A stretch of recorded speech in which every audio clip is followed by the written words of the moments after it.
Oh friends, I want to speak to you about a copying that feels safe but leads nowhere. There is a way of living that borrows gestures, repeats phrases, and adopts appearances without ever touching the meaning beneath them. It looks correct. It sounds convincing. It even receives approval. And yet, nothing changes inside.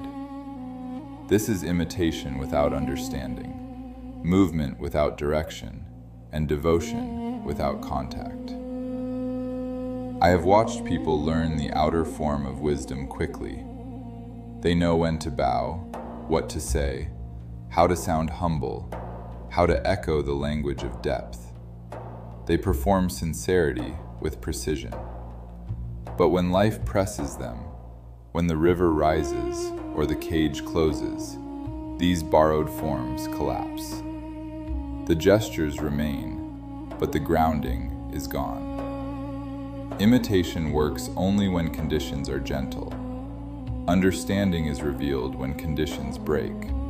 O seekers, imitation is tempting because it offers belonging without risk. You do not have to discover anything for yourself. You only have to repeat what is admired. You blend in. You are praised for correctness.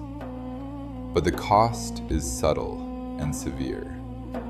You never encounter truth directly.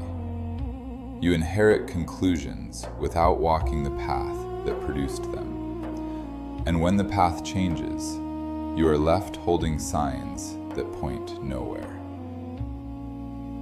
I learned this when I realized how often I spoke the language of the path while avoiding its demands. I knew the words of surrender, but I imitated surrender instead of practicing it. I echoed devotion while guarding my comforts. My life looked aligned, but my heart was untouched. I was rehearsing wisdom, not living it. And rehearsal, without performance in life, becomes pretense. Oh friends, imitation cannot endure difficulty because it has no root. It depends on context, approval, and familiarity. Remove these, and it falters. Understanding, by contrast, grows stronger under pressure. It adapts. It responds. It does not panic when conditions change because it was never dependent on appearance. It knows why it moves, not just how. O seekers, this is why imitation often becomes judgmental. When you imitate, you must protect the form you have borrowed. Anyone who threatens that form feels dangerous.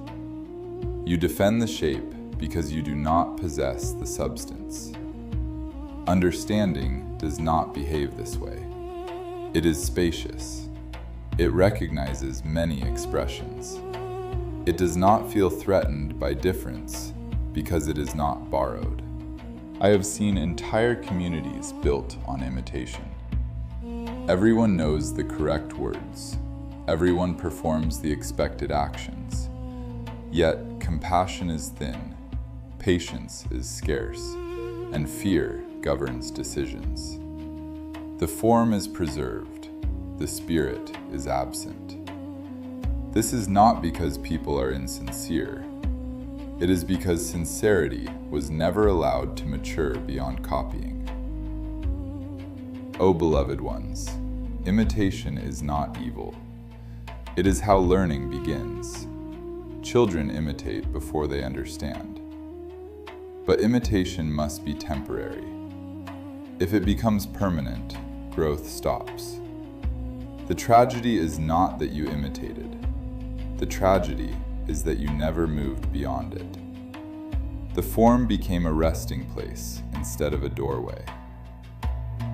Ask yourselves where you are repeating without tasting, where you are saying the right things without being changed by them, where your actions look aligned, but your reactions reveal confusion.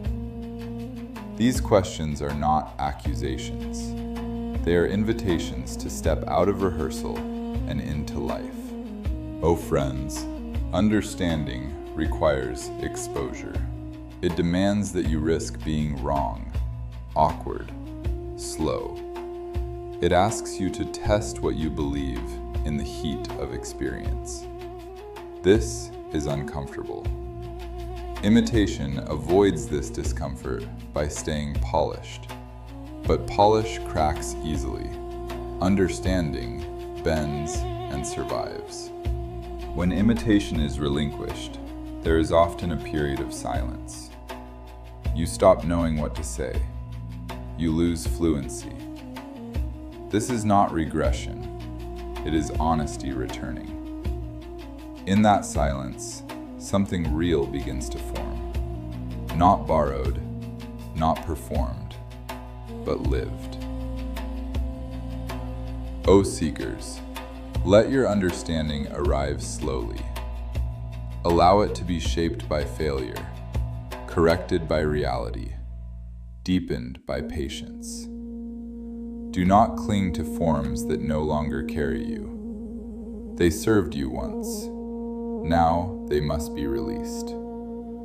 What comes next will not look impressive at first, but it will be yours. Imitation without understanding is safe, admired, and hollow. Understanding without imitation is risky, quiet, and alive. Choose life. Let go of copying when it has taught you all it can. Step into the uncertainty where meaning is no longer repeated, but discovered. That is where the path truly begins. Thank you for watching. Stay tuned for the next episodes.